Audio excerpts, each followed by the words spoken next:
What is up, guys? It has been over a week since I got my hands on the iPhone 17 Pro, and today I'm going to be talking about my experience with this phone and why I think that this is finally the first actual Pro iPhone. So let's get started. So when Apple released this phone, I honestly did not like it. I thought that this was the first iPhone that Apple didn't really put their full effort into. During the keynote, we got the bombshell of them dropping titanium for aluminum, and this two-tone color frame between the glass and the aluminum unibody. And overall, this seemed like a very controversial and half-finished phone. And let me tell you, those renders did not do this phone justice. Once I got this phone in the studio, I actually really liked it. It was surprisingly more comfortable over the iPhone 16 Pro, which was my daily driver before I got this phone. I don't think an iPhone has ever felt so pro before. And trust me, I am not an Apple glazer. I use both Android and iPhones. I have no personal bias towards either one. I just use an iPhone because it fits what I need better. So just so you know, I am by no means an Apple glazer. Okay, let's get aside one of the most controversial things about this phone, and that's the design. So this iPhone 17 Pro utilizes a aluminum unibody for the frame, and then we have this little glass patch which uses the ceramic shield 2. At first, like I mentioned, I really didn't like this design, but when I got it in person, it actually changed my mind because I really do think that this phone actually looks really good. Not only that, but this phone is super comfortable just to hold in the hand. And because this phone does have that aluminum unibody, there is no spot where the glass and the metal meet. So it creates just a seamless finish on the phone, and that makes it super comfortable. Everybody is dogging on this phone for using aluminum instead of titanium, but there's actually a really good reason for them technically downgrading. So aluminum, I'm sure as you know, dissipates heat a lot better than titanium does because it is a lot like softer metal. And that's a really big thing, which I'll talk about later, is like the heat performance in this phone is really great, which is due to a new vapor chamber and the switch to aluminum. So even though people say that this is an awful phone and it looks super ugly, that's not true. I honestly think in person, at least the silver color looks really good. I'm personally not a huge fan of the orange one, but I think the blue and the silver look pretty good. So when it comes to the design on the iPhone 17 Pro, it really isn't as bad as people make it out to be. And I personally really like the design. Next, let's talk about the battery situation on this phone. So again, this is one of the things that makes this phone finally seem pro. As you see, I'm finishing the day off with 30% of battery. It's at 28, but that's like, pretty much 30. And it is 11:13 p.m., which is insane because I've never had another phone last this long, not even the S25 Ultra. So if I go on into the screen time for today, that is pretty high, but it's at 8 hours, almost 9 hours. And here are the different apps that were used. A lot of the YouTube was for like school and stuff. And then, obviously Instagram, photos, Disney, TikTok, Safari, and ESR Tech, which is, a company you probably know of that I'm actually working with, which I'm excited about. And that's also like listening to music as well and different things like that run in the background. I don't know, my camera isn't focusing. 1 second. There we go. That's way better. So yeah, I was like, listening to music and doing stuff in the background. I edited like a few shorts. And so those are, a few demanding tasks that I did. And the battery is doing really, really good. So I'm actually going to stop filming here, going to charge this to 100%, and then come back the next day around this same time, probably a little bit earlier, and show you guys what the battery percentage is at. Also, I think now would be a good time to say that the iPhone 17 Pro charges at 40 watts. Which can get you up to 50% in 20 minutes, which is crazy good. So I will see you guys tomorrow for the review. Okay, so it is now the next day, and it is currently 8:06, and the phone is sitting at 17%, which is actually pretty good. And I don't know why I didn't have my full lighting setup turned on yesterday. This looks so much better. Okay, let's go ahead and check the battery cycles for today. And there, as you can see, it says 16% left. Last charge to 100% at 1:20 a.m., which is when I unplugged the phone last night, or I guess this morning.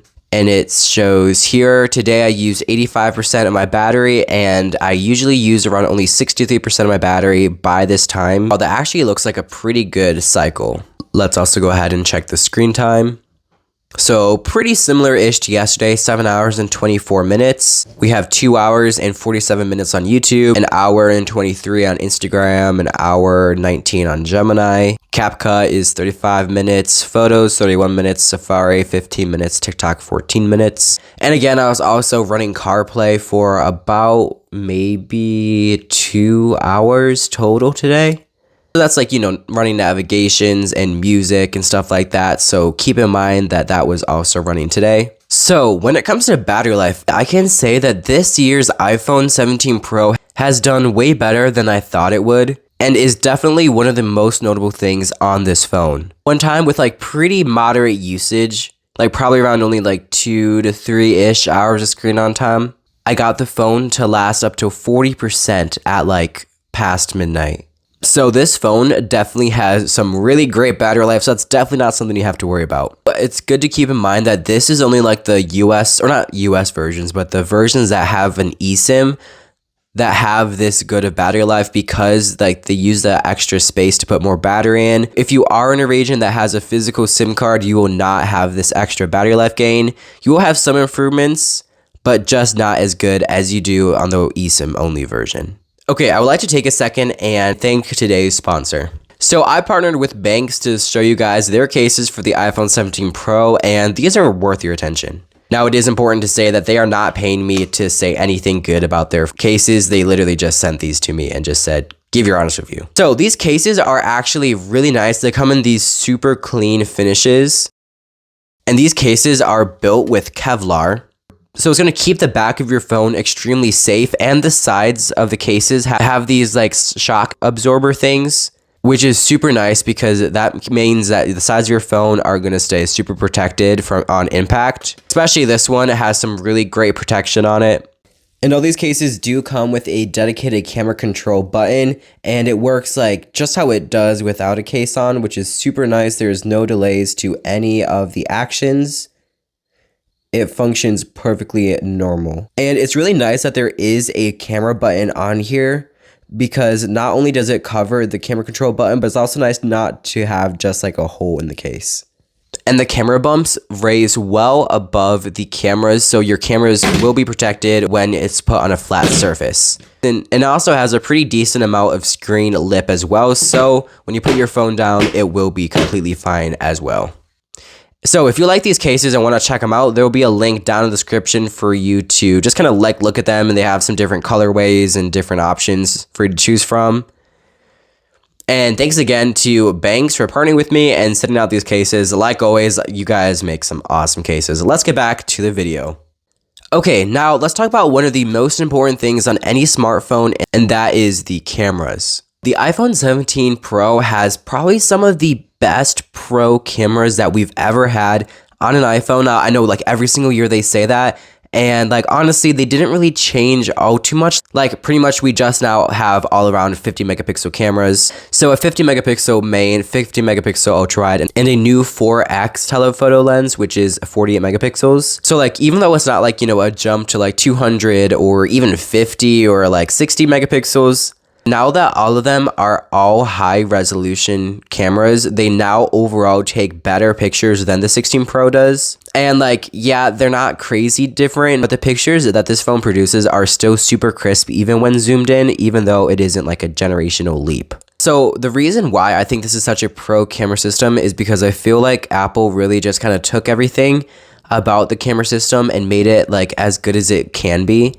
One of the bigger upgrades when it comes to cameras is on the selfie camera. We now have an 18 megapixel square sensor, which that allows you to take landscape pictures when you're holding your phone vertically, which I think is super cool. And you also get a wider field of view so you can fit everybody in that picture, which I'm a huge fan of. I'm really glad that Apple did that. So when it comes to the cameras, I feel like Apple did a really good job of just kind of making the camera experience super great by, updating some of the cameras and making them just all take really good pictures, and just like overall being a really refined and premium experience.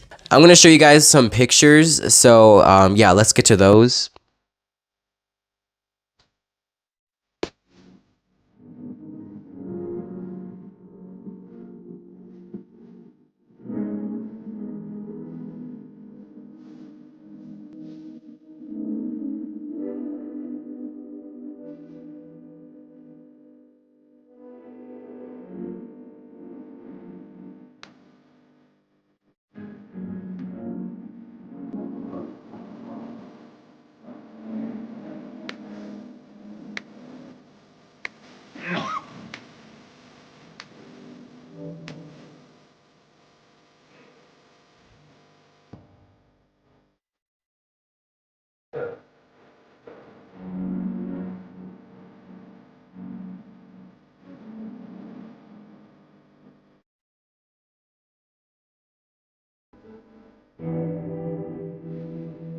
Watching doesn't easy.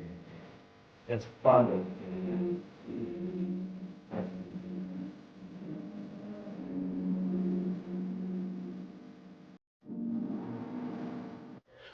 Okay, let me know what you thought of those pictures down in the comments and let's move on. Okay, now let's talk about the display, performance, cooling, and all of that.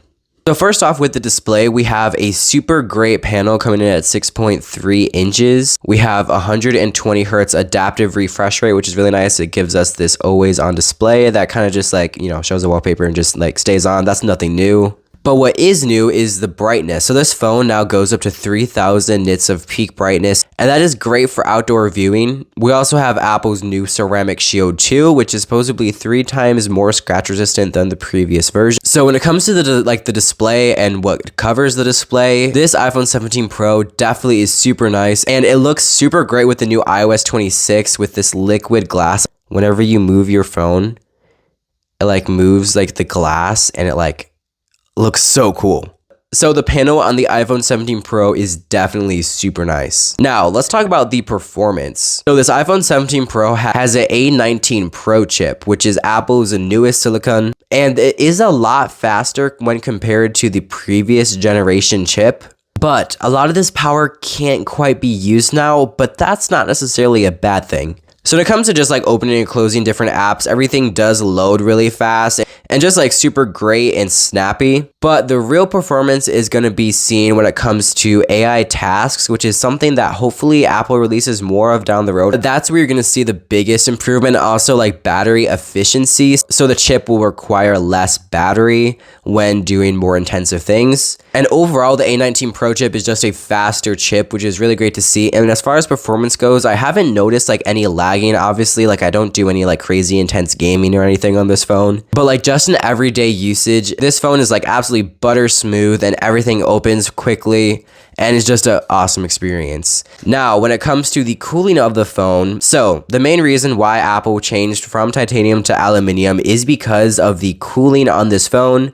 Because if you remember when they switched to titanium, the iPhone 15 Pros overheated like crazy, and they actually had to kind of like throttle down the chip just so the phone didn't overheat. So with this new aluminum unibody Apple is using with the application of a vapor chamber, the cooling on this phone, at least as far as I've experienced, has been really great. It hasn't gotten hot, let alone even warm, when I'm just like, using this phone, like just like kind of everyday stuff.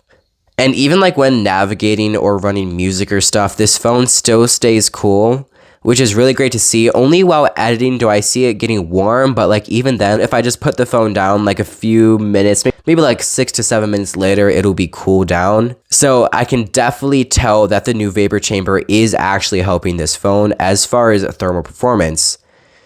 So the performance and thermal performance of this phone has been really great. Overall, what is my favorite thing about this phone and what actually makes this worth buying? So my favorite thing about this phone is not necessarily the design. I think this is definitely something I still have to get used to. Like I really like it. It looks really premium, but the biggest thing that I like about it is the feel. I think it's really comfortable, and like call me crazy, but I think having a little bit of a thicker phone actually makes it a bit more comfortable and feels like I'm actually, holding something. And also I love how like smooth the finish is. It's really nice. Next thing is probably going to be the software, which doesn't really have anything to do with this phone, but the animations, like, this tilting thing where it like shows the reflections that like won't work as well on an older iPhone. So that is something that I've appreciated, just how smooth the new iOS is running on this phone. Also, the battery life is a huge thing for me, because honestly, like I really enjoy like not even having to worry if my phone is going to like run out of battery. Oh, as it just reaches 10%. Just because of how good this battery is. Like I don't have to like worry about charging it, which is something that I definitely had to worry about on my iPhone 16 Pro. I feel like everybody is just calling this like a very insignificant upgrade when I really don't think that's true. I really like this phone, and I think it's actually been a pretty good step up from the iPhone 16 Pro. Now, whether or not you should actually upgrade from a 16 Pro, I would probably say not, just because like you already have the 16 Pro. So like you don't really need the 17 Pro unless like you want it, which is completely fine. But I think if you have like an iPhone 14 Pro or older, like 100% get the Pro. Like it's an awesome phone. It's like super cool and I just love it. If you don't necessarily need all these pro features, or more like if you just don't need that 4x lens, then just get yourself the regular iPhone 17 and I think you'll be all set, because that is a really good phone. I think I'm going to be getting it soon, so definitely stay tuned if you want to see that review. So yeah, overall, I absolutely love this phone. I can definitely recommend it to you. It has definitely been a really good experience using this phone over the past like almost 2 weeks now actually. So yeah, those are my thoughts on the iPhone 17 Pro. I'll leave some links down in the description, as long as some accessories that I've been using that I really like for this phone. And yeah, thank you for watching, and I'll catch you in my next video, and I'll see you then. Bye guys.